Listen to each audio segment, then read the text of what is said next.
오늘은 큐티 강의 네 번째 시간을 말씀하도록 하겠습니다. 큐티 하는 데 있어서 우리가 해야 할 훈련이 5가지가 있다고 했습니다. 첫째는 큐티는 한적한 곳으로 가는 훈련이라고 했습니다.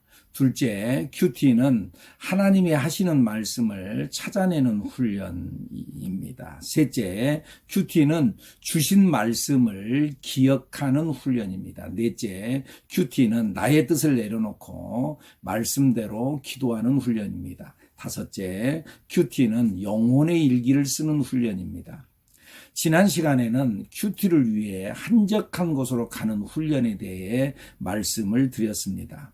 한적한 곳으로 가야 할 이유는 무엇입니까? 그것은 신앙은 연애하는 것과 같다고 했습니다.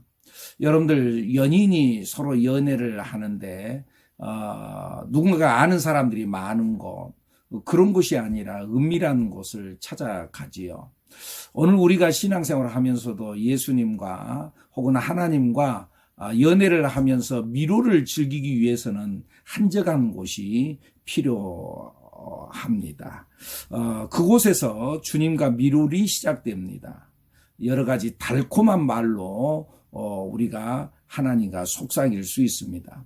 그런데 연인이 서로 대화를 하는데 서로 소통이 돼야 되지 않겠습니까? 대화를 하는데 서로 다른 말을 하고 서로 알아듣지 못한다고 한다면은 그 관계는 결국 깨지게 될 것입니다. 그래서 오늘은 하나님의 말씀을 듣는 훈련, 연인 되어진 주님께서 우리에게 말씀을 하신데 그 말씀이 어떤 말씀인지 알아듣는 훈련, 와 닿는 말씀을 찾아내는 훈련에 대해서 오늘은 말씀을 드리도록 하겠습니다. 먼저 왜 와 닿는 말씀을 찾아야 하는가? 그것은 하나님과 대화를 하기 위해서 그렇습니다. 이 땅에서의 신앙생활은 천국의 모델하우스를 경험하는 것과 같습니다. 그리고 천국 생활을 훈련하는 것입니다. 연습하는 것이라는 거죠. 천국에서 하는 일이 무엇인가요? 여러분들 천국에서는 뭘 할 것 같아요? 천국에서는 끊임없이 하나님을 높여드리고 하나님 말씀을 듣고 주님과 교제하고 찬송하고 기도하고 그 주님과 함께하면서 행복해하고 뭐 이런 것들이겠죠. 그래서요 뭐 이런 이야기가 있습니다. 한 천사가 어떤 사람을 데리고 야 천국이 얼마나 좋은 곳인 줄 아냐 하고 천국을 보여주기 위해서 천국에 데려갔답니다. 그런데 천국에 가서 보니까는 이 사람이 가서 보니까 천국에서 하는 것이 밤낮 찬송하고 또 하나님을 높인다고 예배하고 또 기도하고 그러면서 또 하나님 말씀을 듣고 뭐 그러니까는 굉장히 따분했습니다. 그래서는요, 참 따분하다. 그러니까는, 천사가 이번에는 지옥에 데리고 갔습니다. 근데 지옥에 갔더니 그냥 불빛이 휘황 찬란하고 술을 마시고 뭔가가 막 빙글빙글 돌아가고, 야, 나는 여기가 체질이라고. 나 여기서 살겠다고 그랬습니다. 그래. 그러면 너 지옥에 보내주지. 해가지고 이 사람이 지옥에 갔답니다. 가서 보니까는, 지난번에 봤던 그 모습하고 달리 불못에서 사람들이 막 괴로워하고 막 아우성을 치는 거예요. 그래서 천사에게 물었다면 내가 전에 봤던 지옥은 이런 곳이 아니었는데 왜 이렇게 뜨겁고 이렇게 괴로운 곳입니까? 지난번에 봤던 것은 홍보용이었느니라 그랬대요. 다시 여기에서 말하고 싶은 말이 뭐겠어요? 천국 체질이 안 되면은 천국에도 못 간다 그 말이죠. 그런 의미에서 이 땅에서 우리가 신앙생활하고 교회생활하는 것은 천국 체질 훈련을 하는 거예요. 천국 체질이 안 되면 천국에도 못 간다니까요. 여러분 천국 체질 훈련이 잘 될 수 있기를 바랍니다. 그래서 그 훈련을 하기 위해서 이 땅에서 우리가 신앙생활을 하고 지금 큐티를 하는데 큐티는 바로 이 천국 훈련의 기초입니다.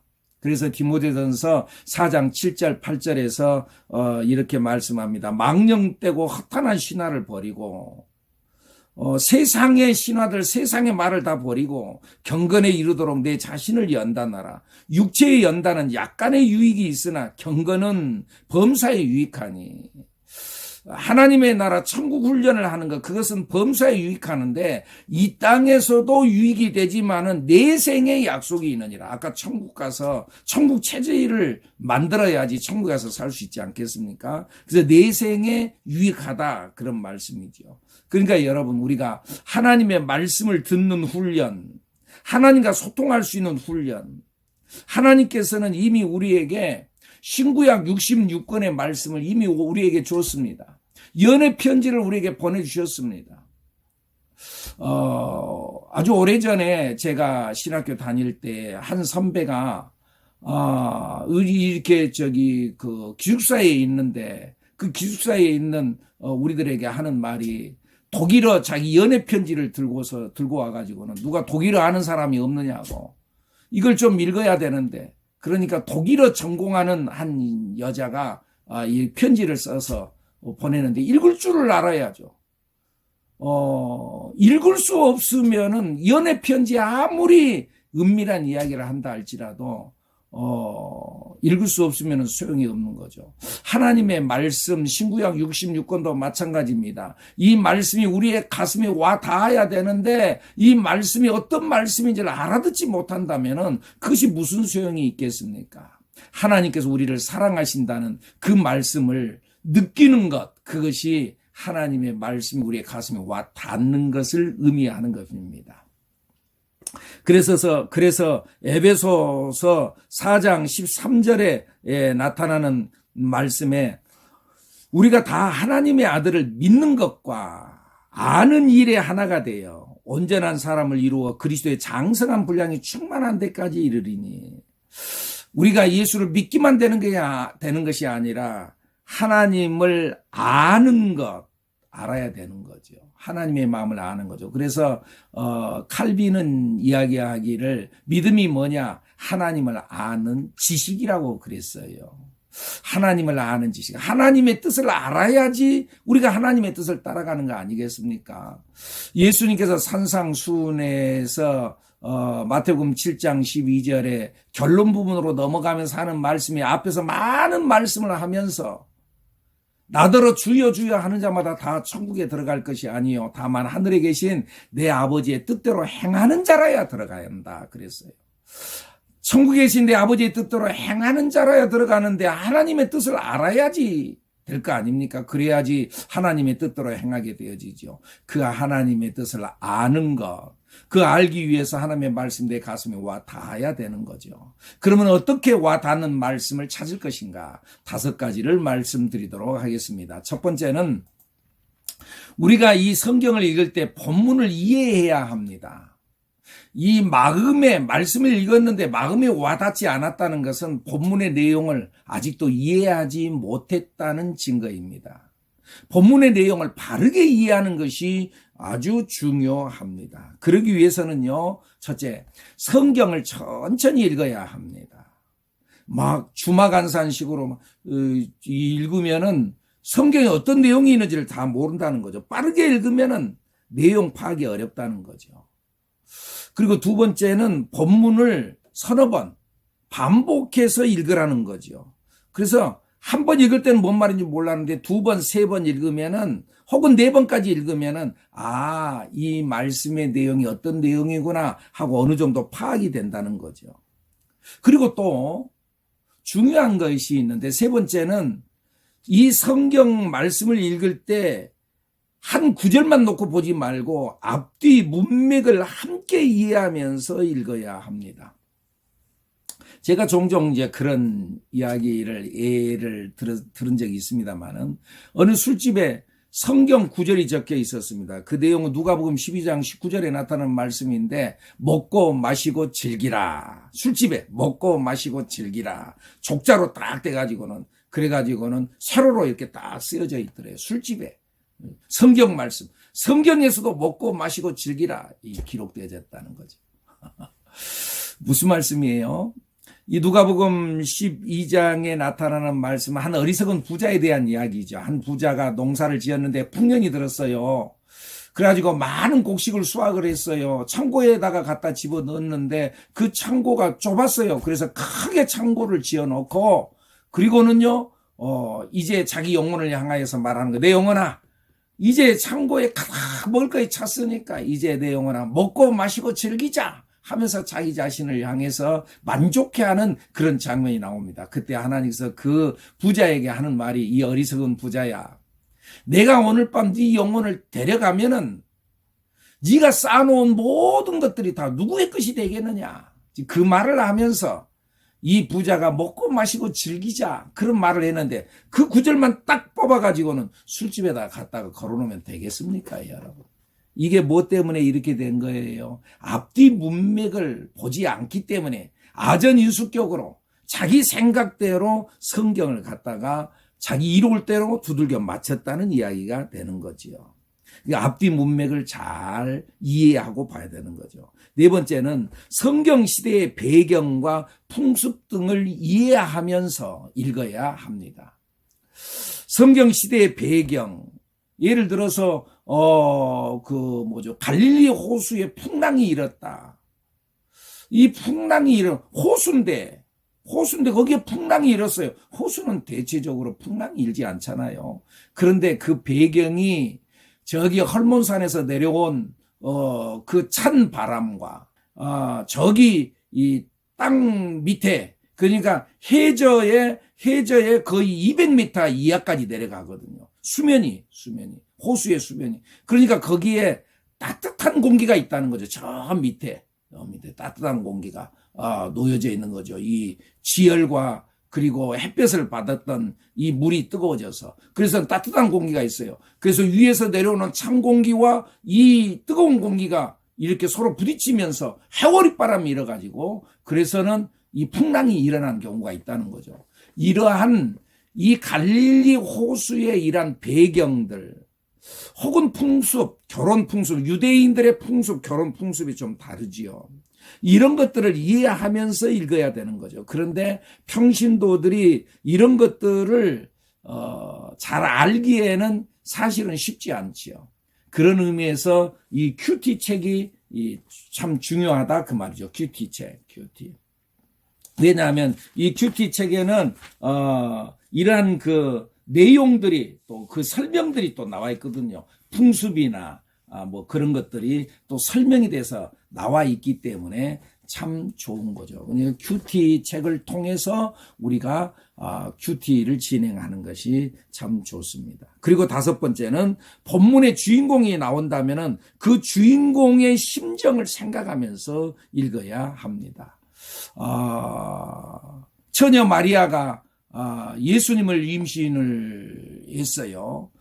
그때 이 마리아가 천사 가브리엘이 내게 은혜를 받은 자여 하면서 다가와서 네가 아들을 낳을지니 그의 이름을 임마누엘이라 해라 라고 하는 말씀을 받아들이면서 주의 여종이오니 주의 말씀대로 이루어지이다라고 고백하는 그의 심정이 참 쉬웠겠는가? 그 믿음의 결단이 쉽기만 했겠는가? 그의 입장에서 한번 생각해 봐야 된다는 거죠.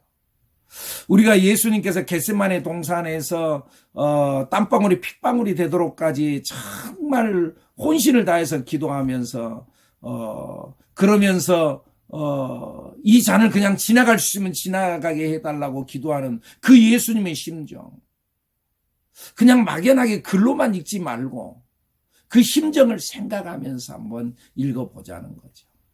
십자가의 마지막 매달려서 돌아가시면서 나의 하나님 어찌하여 나를 버리셨나이까 그렇게 외치는 그 주님의 심정을 생각하면서 성경을, 그 주인공의 심정을 생각하면서 읽으라는 거죠. 어떻게 와닿는 말씀을 찾을 것인가? 첫째, 본문을 이해해야 된다 그랬어요. 그리고 두 번째는 성경 사전을 찾아보라는 거예요. 우리가 다 이해할 수 없으니까. 그러니까 성경 사전을 찾아볼 필요가 있는 거죠. 본문이 이해가 안 되거나 모르는 단어들이 나오지요. 그러면은 혹은 이런 모르는 구절들이 나오면 성경 사전이나 주석을 찾아봐야 됩니다. 혹시 적당히 넘겨짚지 않아야 합니다. 큐티가 뭐예요? 하나님의 말씀의 뜻을 발견해서 나의 삶에 접목시키는 것이거든요. 그런 의미에서 하나님의 정확한 말씀의 의미를 알아야 합니다. 정확한 말씀의 의미. 그러기 위해서는 우리가 성경을 좀 깊이 알아야 되는 거죠. 그래서 성경 사전이나 주석을 살펴봐야 되죠. 근데 이게 쉽지 않다고 그랬어요. 그렇기 때문에 이 생명의 삶, 큐티 책이 소중하다. 세 번째는 겸손한 마음을 가져야 합니다. 주님의 말씀이 내 마음에 와 닿기 위해서는 나의 생각을 내려놓는 겸손함이 있어야 합니다. 솔로몬처럼. 솔로몬이 왕이 됐습니다. 그런데 그가 왕이 되고 난 이후에 그가 기브온 산당에 가서 일천 번제를 드리면서 하나님 앞에 제사를 드렸습니다. 그리고 그 기도를 마치자 하나님께서 그에게 나타났습니다. 그러면서 하나님께서 말씀하십니다. 내가 너에게 무엇을 줄고 너는 내게 구하여라. 그때 이 솔로몬이 하나님 앞에 고백하는 말입니다. 하나님의 은혜로 내가 아버지 다윗을 대신해서 왕이 됐습니다. 그런데요, 이 종은 작은 아이입니다.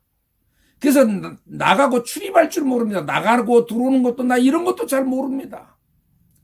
그래서 이 백성들을 잘 다스리지 못할 건데 하나님 나에게 지혜를 주옵소서. 그때 하나님께서 그의 마음이 하나님의 마음에 맞았다. 그가 겸손하게 나는 작은 아이입니다. 그러면서 고백하는 그 마음, 겸손할 때 하나님께서 내게 다가옵니다.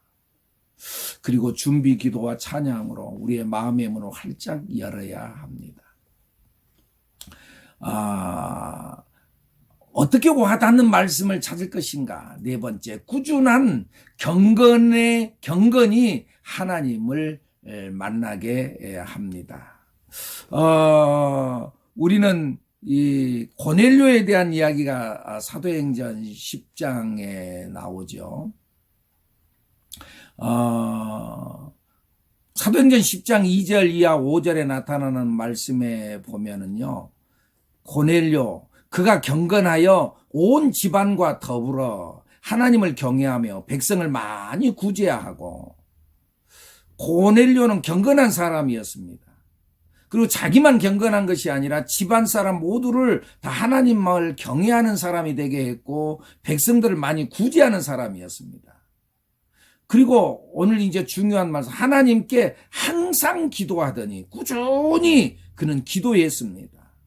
그리고 저 뒤에 5절에 나타난 말씀에 보면은 나중에 하나님께서 나타나셔서 천사가 나타나서 하는 말이 내 기도와 구제가 하나님 앞에 상달되어 기억하신 바가 되었다.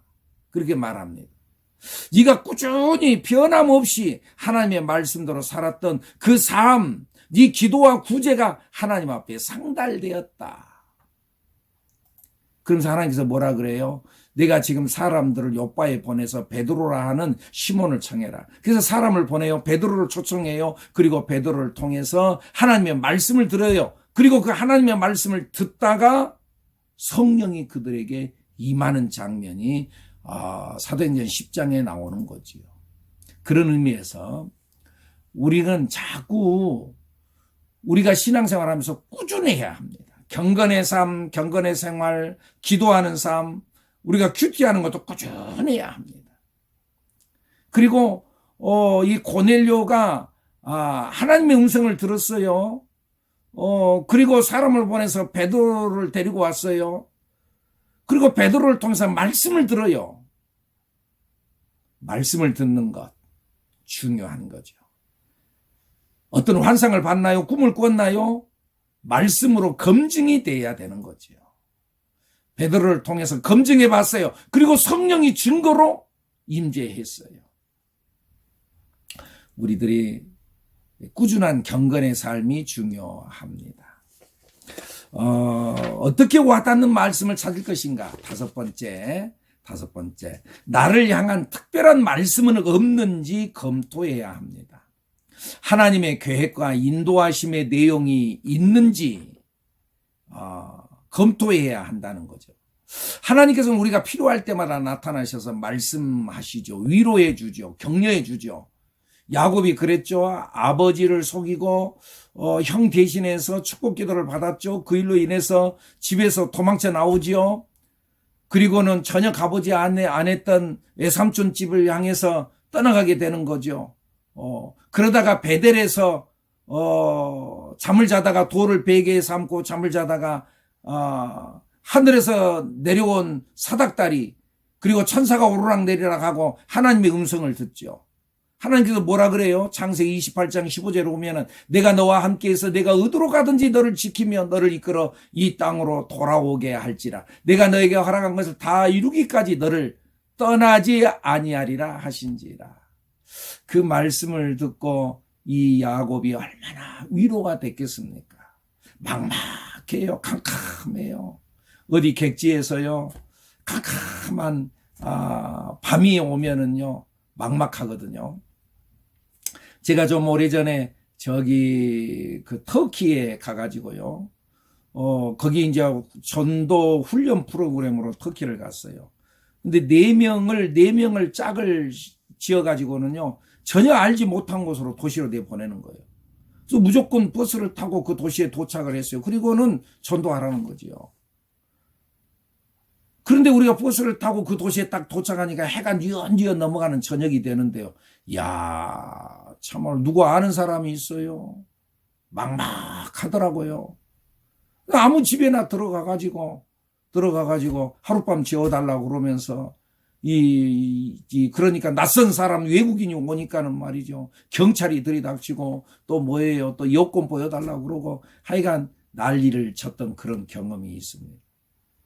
낯선 곳에 갔는데 해가 뉘엿뉘엿 넘어갈 때 얼마나 막막합니까?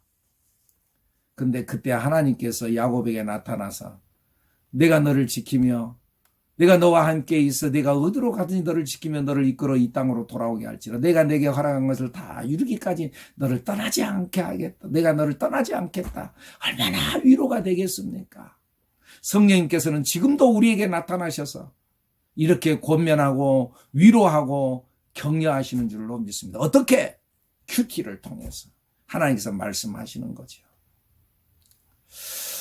그리고 또 나를 향한 하나님의 특별한 말씀은 없는지 검토하는데 어떻게 인생의 길에 필요한 지혜와 힘을 주는 말씀은 없는지 찾아봐야 됩니다. 현재 고민하고 있는 부분에 대해서 주께서 말씀을 통해 구체적 해답을 주시거나 응답을 주시는 때가 있습니다. 내가 지금 고민하고 있어요. 근데 그때 마침 하나님께서 이렇게 말씀하시는 거예요. 여러분들 그 말씀을 찾을 줄 알아야 되는 거예요. 또 이 말씀을 읽는 중에 자신의 문제가 부딪혀 오는 거죠. 내가 좋지 않은 습관이 있어요. 근데 그 좋지 않은 습관이 생각나게 하는 거예요. 죄가 생각나게 하는 거예요. 내 내면의 모습을 보여주는 거예요. 내가 지금 게으른데 게으르지 말라고 말씀하는 거예요. 내가 혈기가 지금 막 왕성 막 분노가 치밀어 올라오고 있는데 분노하지 말라는 거예요. 해가 지도록 그 분을 품지 말라고 말씀하는 거예요. 이렇게 말씀하는 그 말씀이 없는지 검토하라는 거죠. 내 마음이 지금 어디로 밀려가고 있는지를 잘 살펴봐야 합니다. 큐티란 세상의 가치관, 간사한 유혹과 교훈, 세상 풍조에 밀려가고 있는 내 마음을 멈추는 것입니다. 세상 풍조에 밀려가는 내 마음을 멈추는 것, 그것이 큐티입니다. 또 말씀 읽기를 통해 하나님이 누구신지 우리가 깨달아진 구절을 가지고 묵상해야 합니다. 성경 읽기를 통해 나의 인지 안으로, 나의 지식 안으로 들어온 말씀이 이제 이 알았던 말씀이 가슴까지 내려오려면은 묵상이 필요합니다. 말씀을 자꾸 곱씹으면서 묵상할 때 하나님의 말씀이 내 가슴에 차 들어오게 됩니다. 그래서 다음에 5가지 기준을 가지고 말씀을 묵상하면 도움이 될 수 있습니다. 일명 스페이스라고 하는데, 스페이스라고 하는 단어의 뜻은 어떤 공간의 뜻이죠. 마음에 좀 공간을 두라는 거죠. 여유를 가지라는 거죠. 명상하라는 거죠. 스페이스 방법. S는 뭐냐? since to confess라고 하는 거죠. 죄를 자백하라는 거죠. 여러분들 하나님 앞에 내 죄가 있으면 고백하십시오. 자백하십시오. 둘째, promise to claim이라는 거죠. 약속을 붙잡으라는 거죠. 말씀을 붙잡으라는 거죠. 여러분, 말씀은 신앙생활의 뼈대이며 뿌리입니다. 따라서 말씀이 없는 신앙생활은 물거품이 됩니다. 열매 없는 잎만 무성한 나무가 됩니다. 중요한 것은 말씀입니다. 하나님의 말씀에 기초한 신앙, 그것이 올바른 신앙입니다. 말씀, 하나님의 약속을 붙잡아야 합니다. A는 action to avoid, 피해야 할 행동이 뭐냐 그 말이죠. 피해야 할 행동. C, command to obey라는 거. 순종해야 할 명령이 무엇인가. 오늘 하나님께서 내게 순종하라고 명령하는 것이 뭐냐는 거죠.